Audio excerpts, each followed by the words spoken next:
Tonight on CTV News at 6, back to Jasper, 1 year after fire roared down a valley and burned a third of the town.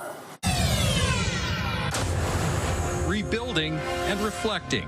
I do believe there's nothing we could have done. There's no amount of resources or firefighters or air tankers that could have stopped that fire. Another legacy candidate launches a campaign for mayor. There's so much potential and promise in our city. And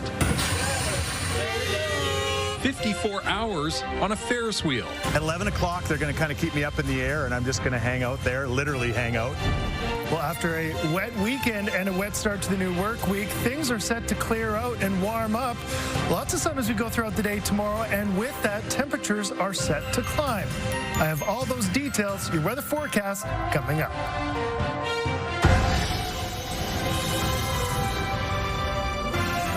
CTV Edmonton, local breaking news with Jeff Hastings. Good evening. It has been 1 year since lightning strikes ignited a wildfire that overwhelmed the town of Jasper, burning through a third of the community. Recovery is a complicated work in progress, and a recent report on the fire has fueled political tension. CTV's Jeremy Thompson has the latest from Jasper. The glow from the fire that hit Jasper was visible more than 80 kilometers down the highway that day. A wall of fire Parks Canada assessed at 50 meters high, propelled up the valley from the south by dry conditions and strong winds. As the incident commander for the municipality of Jasper, I do believe there's nothing we could have done. There's no amount of resources or firefighters or air tankers that could have stopped that fire. Crews tried to stop it. Fresh fire breaks, sprinkler systems, and teams on the ground couldn't stop homes and businesses catching fire from flaming debris raining from the sky. You're always going to have an ember shower. Ahead of that fire will come the flying debris that will ignite something in your yard, something on your property. Jasper is reviewing how the fire response could have been done better. An after-action report commissioned by the town and authored by 2 consulting firms was published last week. One small section suggesting the province disrupted the focus of incident commanders caught the ire of Premier Danielle Smith. It took place in a federal park, and it was a federal Parks Canada response. So whatever it is that they are trying to do to deflect blame, I'm not impressed with it, and I would ask for an apology. We have always acknowledged our gratitude to the province for the support that they have provided. No apology from Mayor Richard Ireland, instead offering a clarification. It was not intended to ascribe blame, and it does not ascribe blame. It describes circumstances. The Premier also criticized Parks Canada's forest management before the fire, calling the efforts poor. Parks Canada maintains it has been properly managing fire risk in the forest around Jasper. This is one of the areas where crews have cleared out certain trees and a bunch of other fuel. It is expensive work, and Parks Canada staff say it's a fine balance between public safety and keeping the area natural. We did have a lot of fire risk reduction work on the landscape prior to last summer's fire, but the month of July last year was simply off the charts in terms of the hot, dry weather. Officials with Parks and the town say the most practical improvement to reduce damage next time around is to get more people to fire smart their properties. Rebuilt homes will do that by default. The fire department is also rolling out a residential sprinkler system to be activated when the fire risk is high. In Jasper, Jeremy Thompson, CTV News. The Insurance Bureau of Canada is asking the federal government to lead talks with provinces on disaster recovery. IBC says that as of July 7th, officials have only issued rebuilding permits for 56 of the 358 buildings that burned down in Jasper. That's much slower than after the 2016 Fort McMurray wildfires. Part of the complication is the added regulation from the town being in a national park. IBC says a lack of coordinated and standardized response is also an issue. The Bureau says delays are becoming an issue after large-scale natural disasters. People in the town of Slave Lake are being told to prepare for an evacuation due to an out-of-control wildfire nearby. That fire is just northeast of the town on the east side of Highway 88. The entire town is on an 8-hour evacuation notice. People in the MD of Lesser Slave River are on a 4-hour evacuation notice. That includes people located in the hamlet of Martin Beach, Summerwood, Township Road 740, and Gilwood Golf Course. Alberta Wildfires says rain and cooler temperatures are helping in the firefight. Across the province, there are 62 wildfires burning, 16 are out of control. The Premier is condemning the alleged surveillance of an Alberta journalist. Details were released in a Globe and Mail report today. CTV's Evan Kenny joins us now in studio. Evan, what does this report say happened? Jeff, the Globe and Mail says journalist Carrie Tate was followed and photographed without her knowledge, and those photos were posted to an anonymous X account. Tate has published multiple stories about former AHS CEO Athena Mentzelopoulos, alleging she was fired for investigating private healthcare contracts.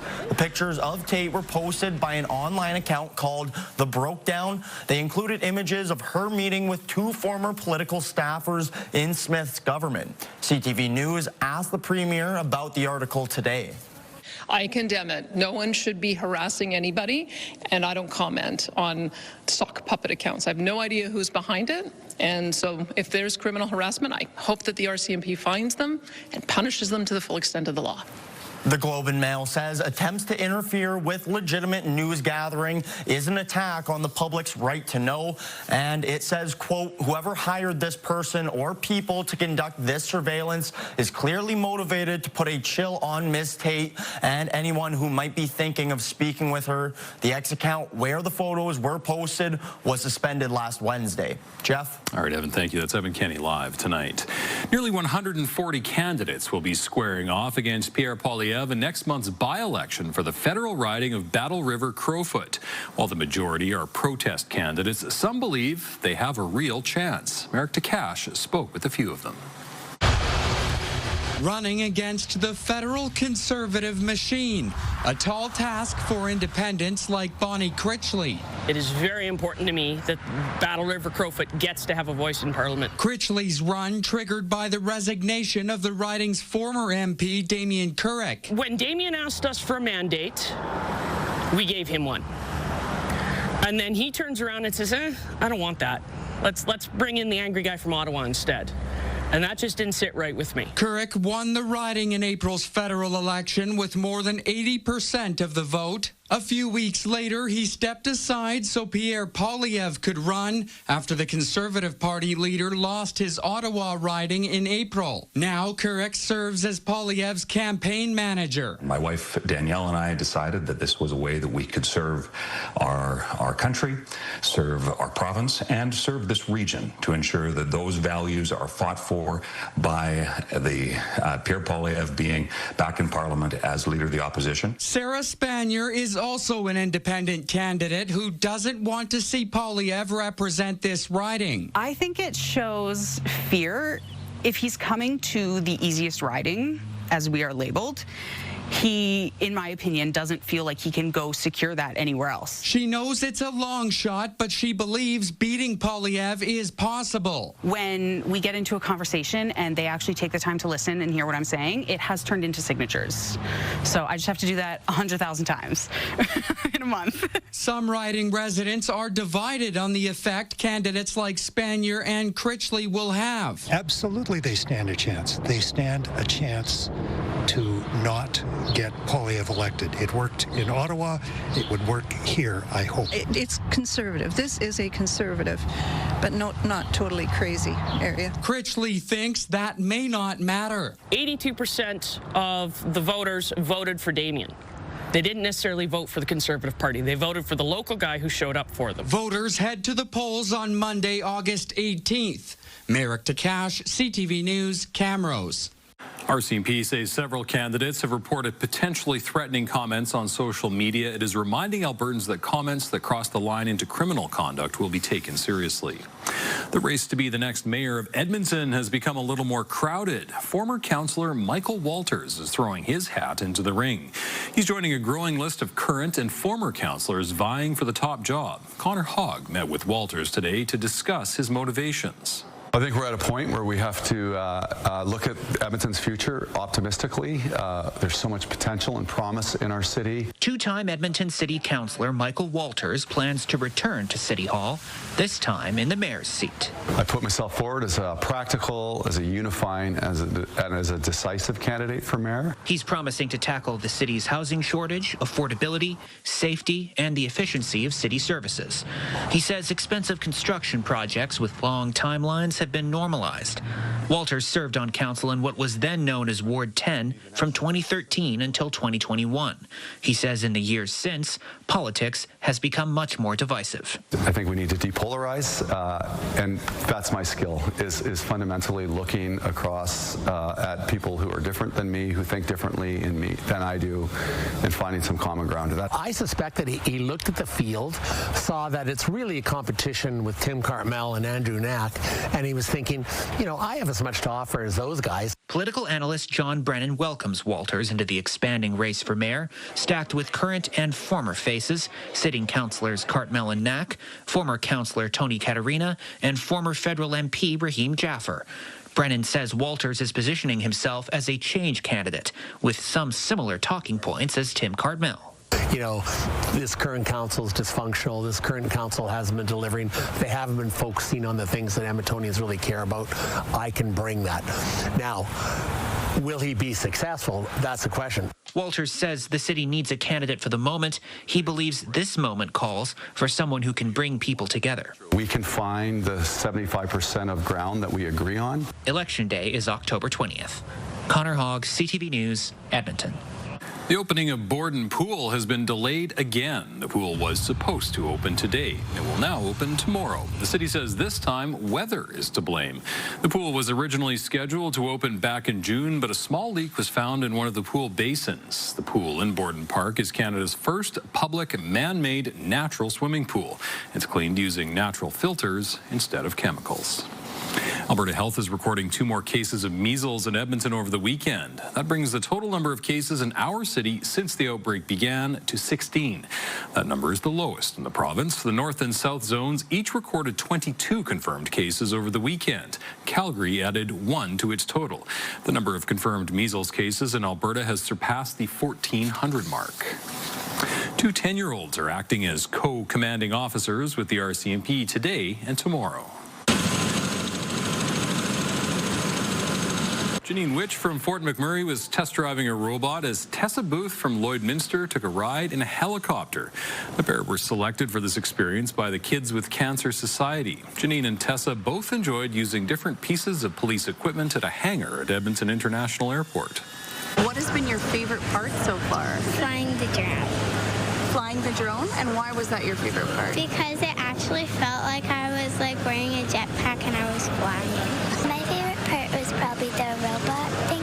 What did you like about the robot, the bomb robot? I liked how I could control it and it goes fast. It starts out as a gift that we think we're giving to these children, but I look at you and all of you here, all of these members here, the reaction. The gift is from these little girls, the gift of strength, the gift of resilience, the gift of hope. The pair wrapped up their morning by boarding a plane bound for RCMP headquarters in Regina. All right, Corey joins us this week. Great to have you here, Corey. That was, I have to say, not the nicest July day that we've seen. Yeah. To say the least. Yeah, there were a few wet ones, but you know what? We'll take the moisture. July actually is our wettest month of the year. We do see the most rain in July, and so we've kind of just gotten a lot of it in the last few days. As we look outside right now through the River Valley Skycam, we are sitting at 13 degrees. Wind is light. It is fairly cloudy. Still some light scattered showers just west of the city, but we're done with the heavier showers and rain. Most of that is now south of the city. 16 was our high today. We were at that temperature early on, and then our temperature kind of fell through the afternoon, and it has rebounded a little bit. So we fell down to 11. We're now sitting at 13 degrees, so a little bit of a rebound. So 16 today, below average seasonal high. Right now we're sitting at 6 days below average for the month. 8 around average seasonal high, and 7 above. So a little bit up and down throughout the month of July. As we take a look at our forecast for the evening, we'll slowly see the cloud break. 14 tonight, winds still a little bit breezy, but that will die down. Tomorrow morning we'll start off at 9, mostly cloudy, but with a little bit of sun breaking through. And then as we get into tomorrow afternoon, mainly sunny, 20, possibly 21. Here's your 3-day forecast for tomorrow, Wednesday, 25. A little bit more cloud moving in, a slight chance of scattered showers. And then Thursday, 27. So we see our temperature continue to climb. It'll fall a little bit after that. I have those details. Your 5- and 10-day forecast coming up a little bit later on. Thank you, Corey. Still ahead on CTV News at 6, an effort to protect women raising privacy concerns. There's a lot of potential for danger there. Advocacy groups defend social media posts warning women about offenders on dating apps. Also next. We're seeing lesser people are drinking, and those who are drinking less often. Changes to the way Albertans indulge and why.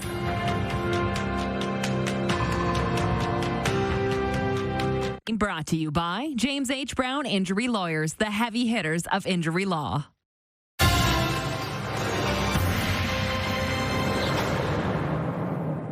A woman is dead and 3 people are in hospital after a vehicle was driven into oncoming traffic in Calgary. Police there say a 25-year-old man driving a truck was speeding in the wrong direction in the city's northeast early this morning. Officers say initial evidence suggests the driver did not attempt to slow down before hitting a pedestrian. The 50-year-old woman died at the scene. CPS says the truck then hit an SUV, seriously injuring the driver and a passenger.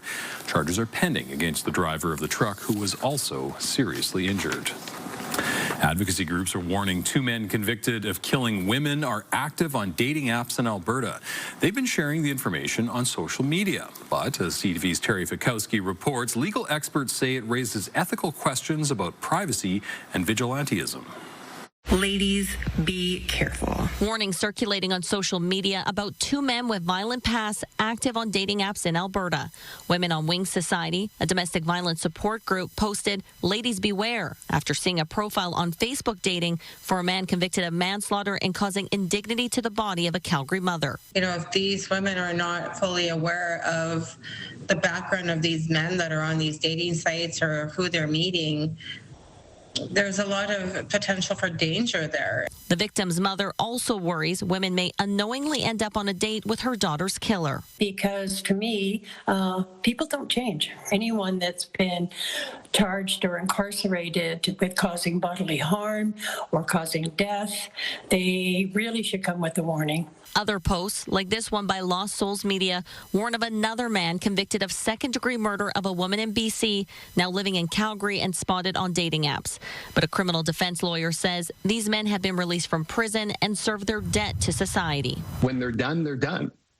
And they are entitled to all the rights and privileges of any other Canadian. How did he serve his time? He was sentenced to life in prison and did 7 years. He didn't serve his time. CTV News is not identifying the men because while we've seen the dating profiles, we reached out to both men to confirm they were created by them and aren't fake accounts, but did not hear back. The social media posts are also concerning for this legal expert, who worries they could lead to vigilante action. There have been lots of cases where individuals have misidentified someone, done harm to the person they've misidentified, and then face criminal charges themselves. So it's rolling the dice, and I don't think they should be doing that. But to some, the warnings are warranted if they could possibly prevent another tragedy. Me, her kids, her family, we get life.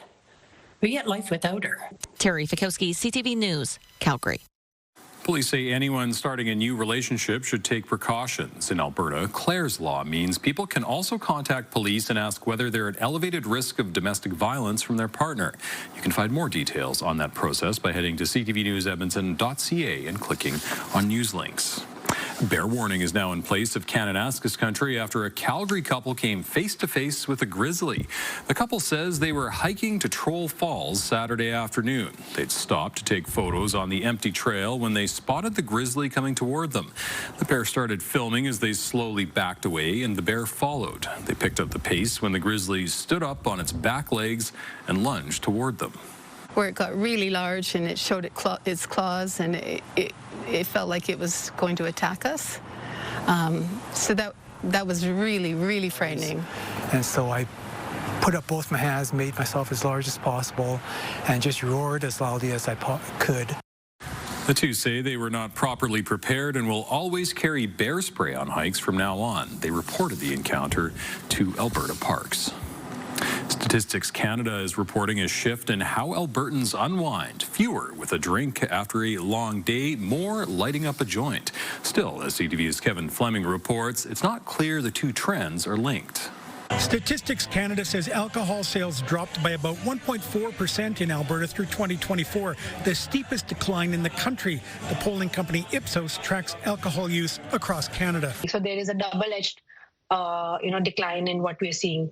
Lesser people are drinking, and those who are drinking less often. The polling company also asked people why they drink less. In general, they're kind of keeping track of their health and alcohol not being consumed because they are focusing on their physical and mental health.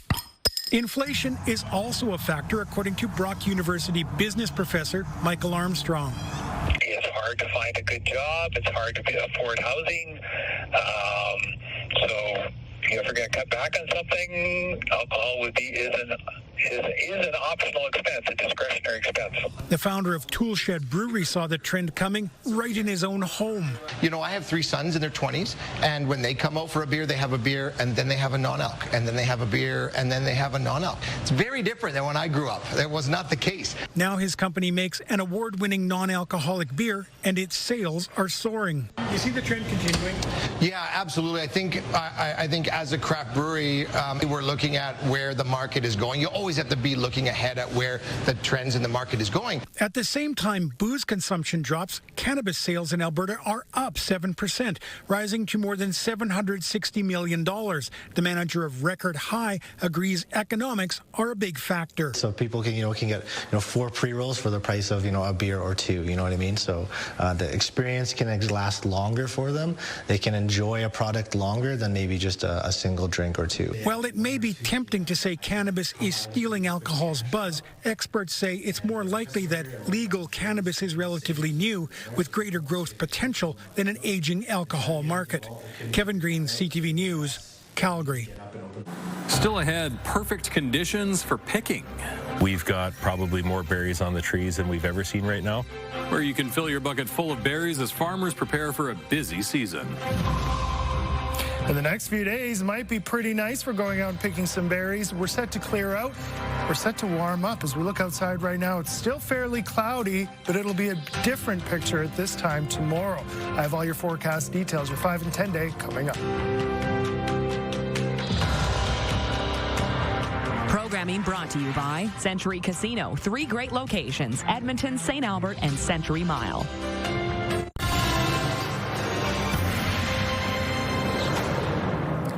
Berry picking farms around the Edmonton area are preparing for a big season after a rainy spring and summer. Merrick Takash surveyed this year's crop. Berry picking season has arrived with a bang. Our opening day was one of the best opening days we've had in years, and maybe ever, actually. Horse Hill Berry Farm, northeast of Edmonton, has been open for less than a week. Rows upon rows of raspberries are up for grabs. Break in the rain and hopefully get it before the rush comes in. This year, we've had a lot of rain, a lot of sun, like the right amount in May and June, and that's led to us having lots of berries. Southwest of the city, Big Rock Berry Farm is now open for Saskatoon berries. Raspberries are right around the corner. We've got probably more berries on the trees than we've ever seen right now, and the size of the berries is fantastic. Owner Tim Dara says he expects a bustling year out on the patch. One of the things that we usually gauge on how good the patch is how long it takes for someone to pick a pail of Saskatoons.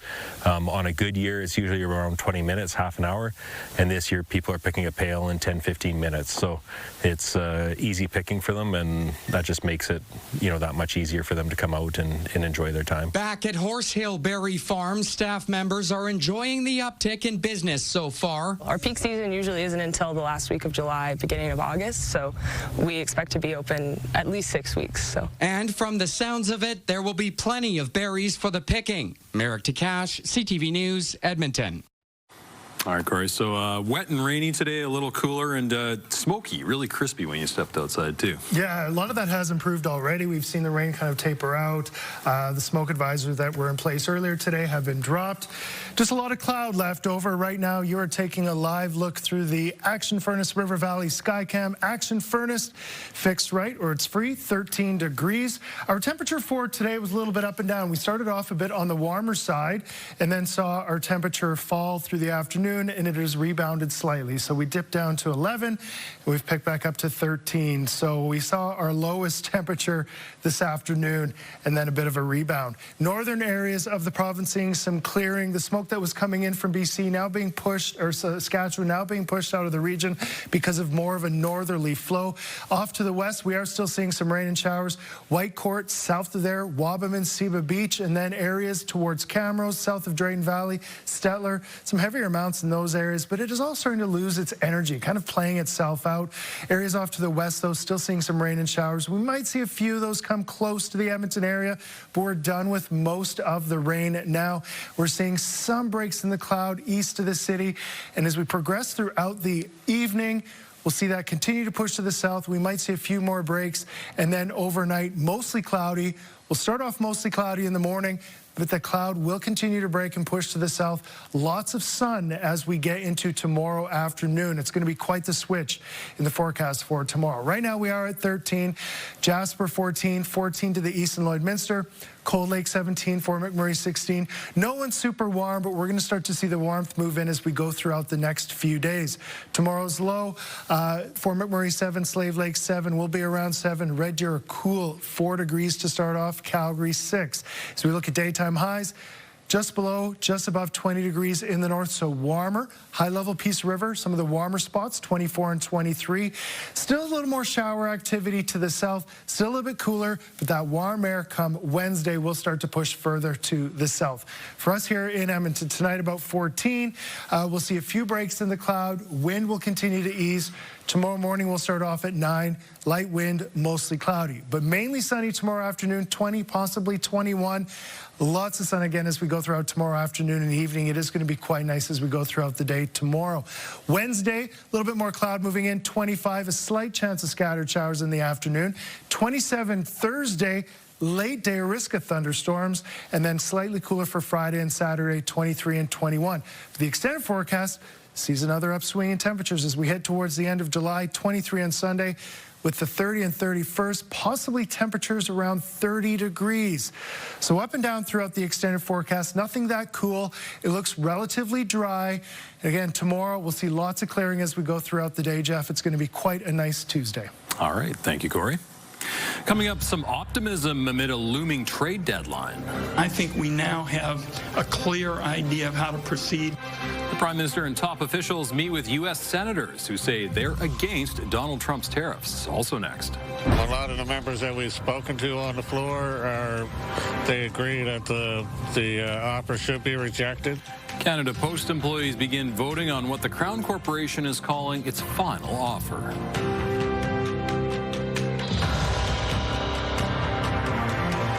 Programming brought to you by James H. Brown Injury Lawyers, the heavy hitters of injury law.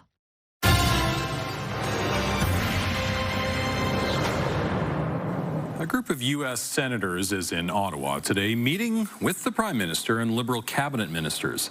They're here to talk about the ongoing trade war with Canada and the U.S., with 10 days to go until a deadline for a new trade deal.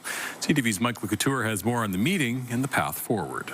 The group of bipartisan senators say they're here to build bridges, not to throw wrenches, as Canada and the U.S.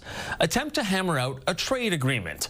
Now, all of them are opposed to the looming 35% tariffs on a number of Canadian goods. Looking forward to it.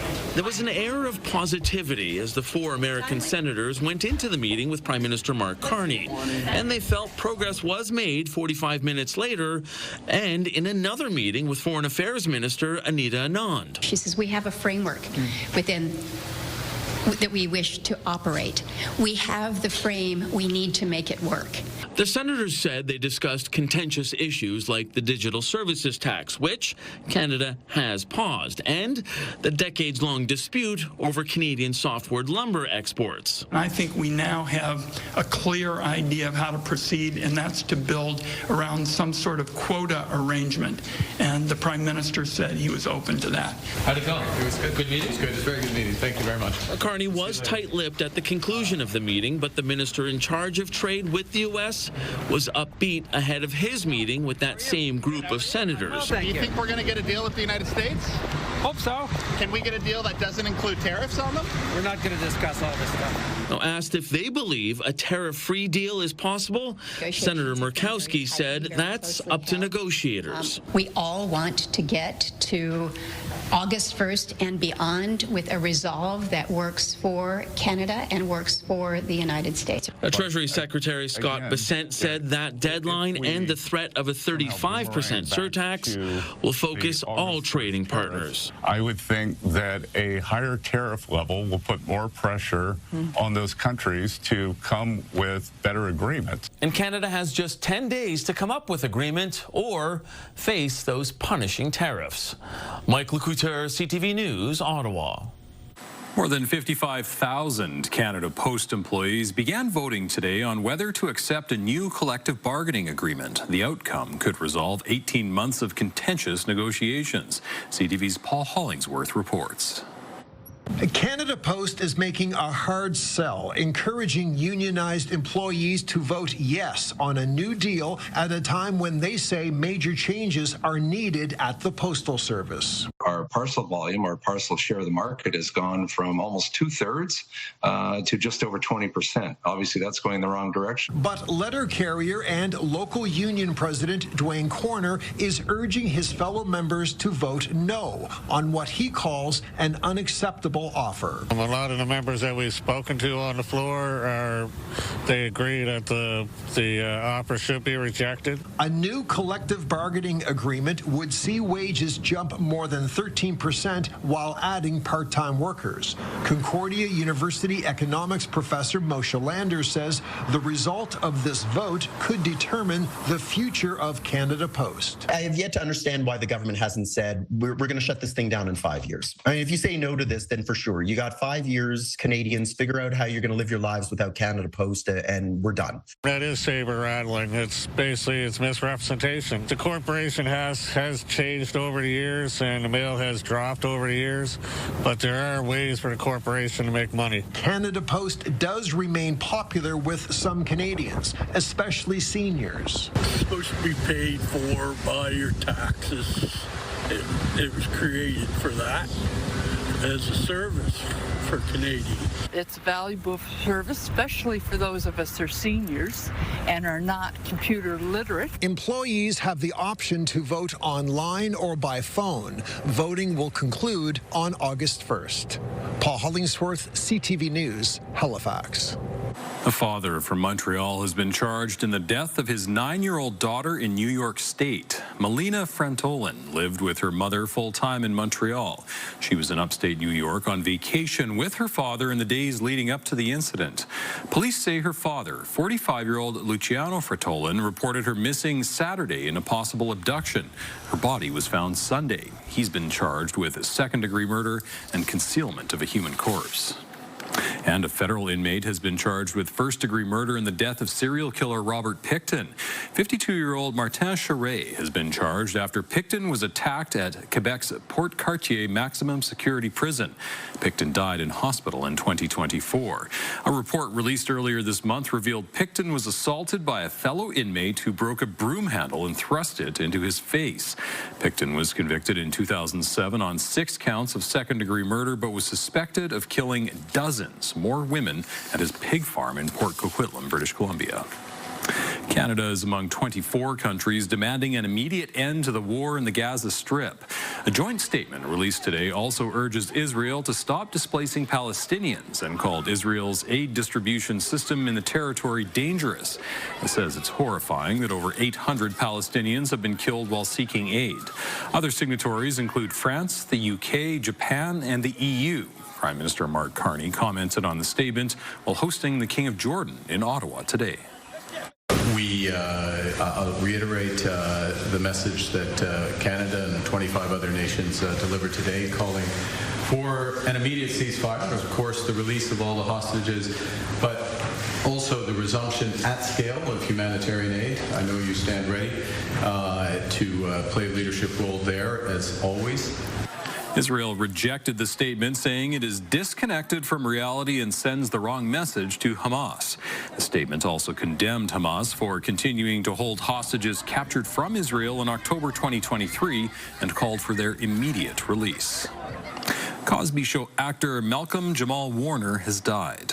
Warner rose to fame as a child star, playing Theo Huxtable in the hit sitcom from 1984 until 1992. He also appeared in the TV series Malcolm and Eddie, Read Between the Lines, and the film Fool's Gold.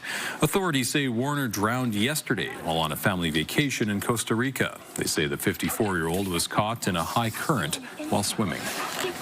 Canadian swimming star Penny Oleksiak has been notified of an anti-doping rule violation. The International Testing Agency says the Olympic gold medalist committed 3 whereabouts failures, meaning she failed to accurately report where she was. Oleksiak has not tested positive for a banned substance. Oleksiak has accepted a voluntary suspension until the matter is settled. In a now deleted Instagram post, Oleksiak wrote, "I am and always have been a clean athlete." Stay with us. Putting a number on the cost of Trump's tariffs. A world with tariffs is unacceptable for us. A world with tariffs puts our plant in a vulnerable position. One automaker facing hundreds of millions in losses as another tariff deadline looms. Also next. Sorry about the aggressive maneuver. It caught me by surprise. This is not normal at all. A passenger plane makes a quick maneuver to prevent a crash with a military aircraft.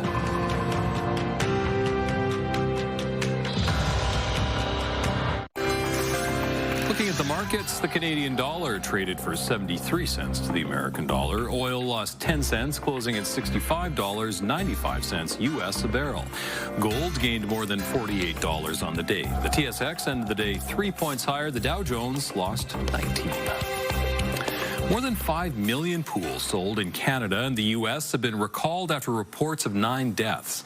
The recall covers a range of Best Way, Intex Recreation, and Polygroup pools sold by major retailers as far back as 2002. Health Canada says straps on the outside of the pools can create a foothold for children and let them get in unattended.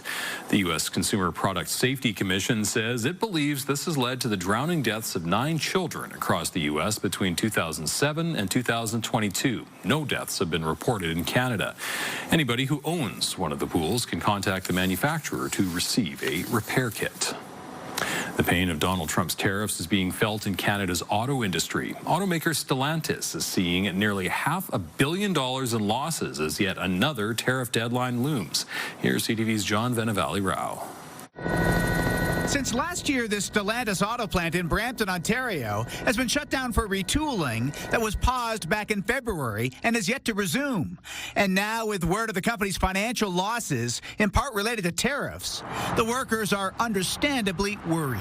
Emotionally, it's very hard because there's a lot of uncertainty. I mean, we got 3,000 members in that Brampton assembly plant, 1,000+ members that supply that plant and the parts supplier base. Stellantis, which is known for brands like Jeep, Dodge, Chrysler, and Fiat, reporting that the U.S. president's auto tariffs have so far cost the company $480 million Canadian, as it cut vehicle shipments and some production.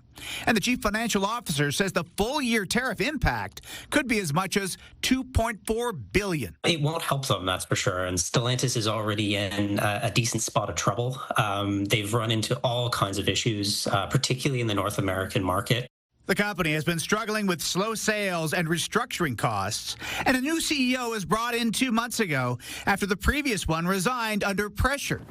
At Stellantis' Windsor, Ontario plant, operations were shut down for several weeks earlier this year, and workers were supposed to return to the Brampton plant by the end of this year, but the retooling remains on hold.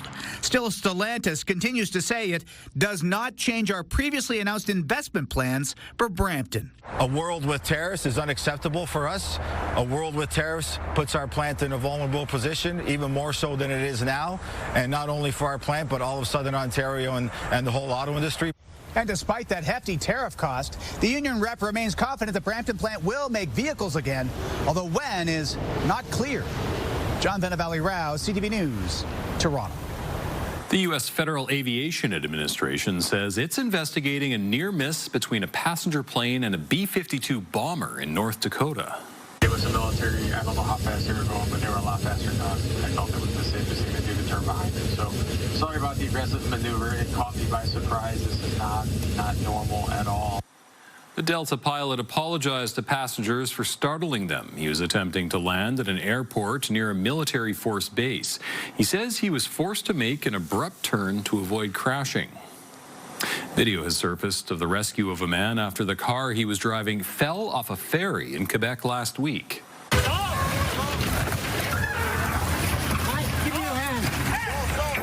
Tesla only made it halfway onto the dock when one of the ferry's mooring lines detached.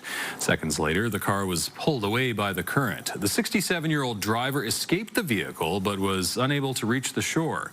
A ferry employee jumped into the water to help him. The driver was treated in hospital for shock. The Tesla was recovered, but it's a total loss.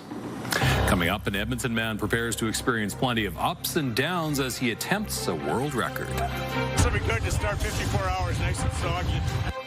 Why he's planning to stay on the K-Days Ferris wheel for more than 2 days, rain or shine. At 11 o'clock, they're going to kind of keep me up in the air, and I'm just going to hang out there, literally hang out.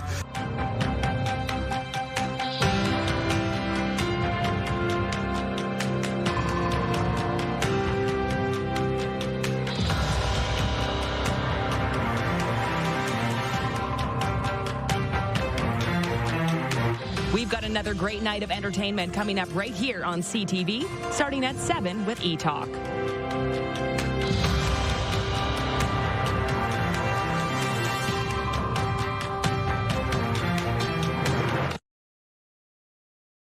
Programming brought to you by James H. Brown Injury Lawyers, the heavy hitters of injury law. A man in Edmonton is spending a little more than 2 days on the Ferris wheel at K-Days, only getting off for bathroom breaks. Amanda Anderson explains how he plans to pull it off and why. Chris Sheets is taking his love of amusement park rides to new heights on this Ferris wheel. I didn't think I'd be nervous. I love rides, but I watched it doing a little bit of warm-up today, and it's moving fairly quick, and it's rocking back and forth. So once the Ferris wheel gets started, Sheets is in store for the longest ride of his life. It's here he'll spend 54 consecutive hours. This will be good to start 54 hours nice and soggy. He's only allowed a 5-minute bathroom break each hour, and even when K-Day shuts down for the night, this is where he'll be. At 11 o'clock, they're going to kind of keep me up in the air, and I'm just going to hang out there, literally hang out, and wait for it to start again the next day. Not only does he hope to break the current world record of 53 consecutive hours on an amusement park ride, he's raising money for Alberta Dreams, an organization that provides wishes to kids with severe chronic or life-threatening illnesses. Consecutive hours might probably get a little bit difficult, but again, the children that are going to be riding with me that we've had a chance to help through Alberta Dreams, their lives are always difficult, so 54 hours will be nothing for me. The Otar family joined Sheets on the Ferris wheel for his first few rotations. Evie, who has cerebral palsy, was granted her wish for a swim spa last month. To get her into a hot tub is just an out-of-this-world experience for her. She can relax. She, can be free of gravity for a little bit, and she actually sleeps really well that night, which is really rare. They hope to raise $54,000 to help grant 50 wishes this year. People can come and they can ride with me. Of course, they can donate and show their support here on, and they can also go to albertadreams.ca to contribute. His 54-hour ride will come to an end on Wednesday at 5 p.m. Amanda Anderson, CTV News, Edmonton. After a couple days, you'll probably still be able to feel the wheel going around after you get off. Hopefully for not too long for his sake. But, yeah, it looks like fun for the first hour, maybe. No kidding, no kidding. Weather-wise, at least tomorrow it'll be a little bit better for people heading down to K-Days or being on the Ferris wheel. We'll start off a little bit more cloud than sun, about 9 degrees in the morning, and then mainly sunny in the afternoon, a high of 20, possibly 21, wind light. So a very nice Tuesday. A little bit more cloud for Wednesday, 25, a slight chance of scattered showers in the afternoon, pretty slight. 27 on Thursday. Could see some late day thunderstorms and a little bit cooler after that. All right. Thank you, Corey. And thank you very much for sharing your time with us. For news anytime, go to ctvnewsedmonton.ca or you can find us on YouTube. See ya.